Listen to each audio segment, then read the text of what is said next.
Well, I just did it because I could, you know? It was like one of those things, just like if someone could, they should. And you can, so why aren't you? Okay, well, you should. Joe Rogan shares a biblical principle without realizing it. He recently had Pauly Shore on his podcast, and they get to talking, and this idea that Joe Rogan had refurbished this comedy club. He calls it the Comedy Mothership, to support comedians, to treat them well, a really high-end place. And he said he did it because he could do it. And if you can do something, you should do something, right?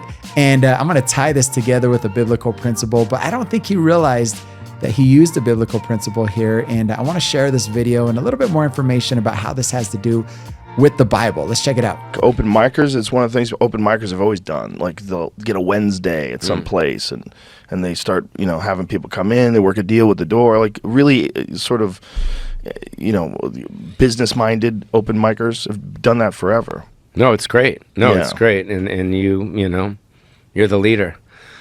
Well, I just did it because I could, It was like one of those things, just like if someone could, they should. And you can, so why aren't you?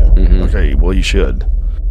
And see, therein lies the principle, right? That to who much is given, much is required. And again, we're not saying that Joe Rogan follows God or he believes in God or he whatever that might be. Although Jordan Peterson and some of his other guests are really pushing him and pressing him recently. But there's a principle there. And I believe that when you use godly principles, even if you don't believe in God, because of the fact that God cannot lie, right? If he says, honor your mother and father, you'll live a longer life. Like that's probably going to happen, because what happens when you honor your mother and father? Well, they teach you life principles and you do life a little bit better, right? So come on. And I want to share with you now, here's what they were talking about real quick. I'll share with you what they were talking about. In 2022, the building, this venue that used to be called, or let's read this. The venue, which used to be in Austin, Texas, historic Ritz Theater, is now called the Comedy Mothership. And it's said to be a passion project from the podcasting comedian, one that's been years in the making. Now, in 2022, the quote here, the building was bought by comedian, podcaster, and commentator Joe Rogan. The Comedy Mothership website says on its history page, during the following year,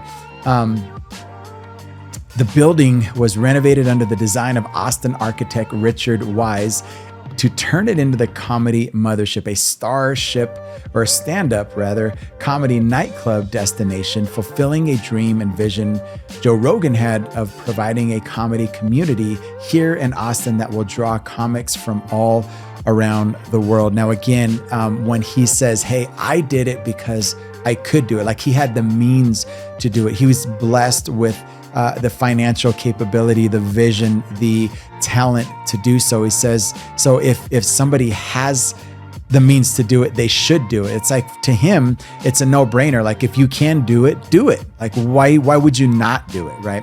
And it ties into this biblical principle found in Luke. And I want to share with you just another short clip from Got Questions, where the pastor on this video explains the passage in Luke that talks about to whom much is given, much is required, right? Let's check it out. Today's question is, what does it mean that to whom much is given, much will be required?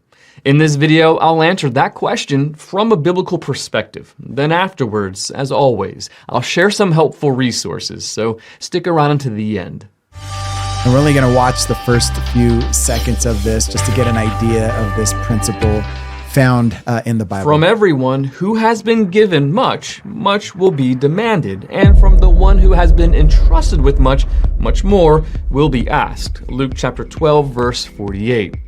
This statement of Jesus has become somewhat of an idiom in Western culture and is found paraphrased in Uncle Ben's words of wisdom to Peter Parker in Spider-Man. With great power comes great responsibility. The idea to whom much is given, much will be required is that we are held responsible for what we have. Yes. If we are blessed with talents, wealth, knowledge, time, and the like, it is expected that we use these well to glorify God and benefit others. You may not agree with this. I would want you to comment below because of the fact that Joe isn't a Christian.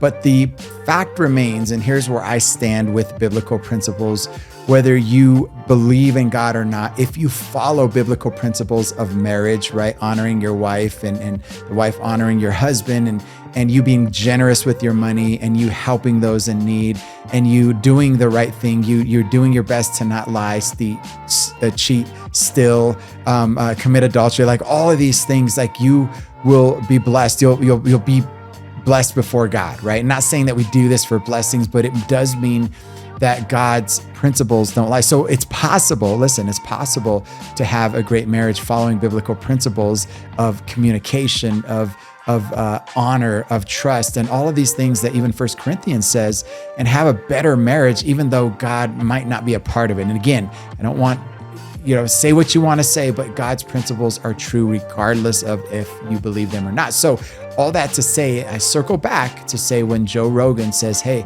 I could, so I should. And if you have it, you should too. Like he's saying, if you have something, if you have money, if you have talent, if you have wealth, if you have an ability, you should do it. Like he's saying what God wants us to do. To whom much is given, much is required. If you have a gift that God has given you, if you have a talent that God has given you, if you have wealth that God has given you, you better not be selfish with it. This is the principle that you need to use it. God will hold you responsible for what you have. Let me know what you think in the comments below. I'd love to hear what you think. I'll see you on the next one.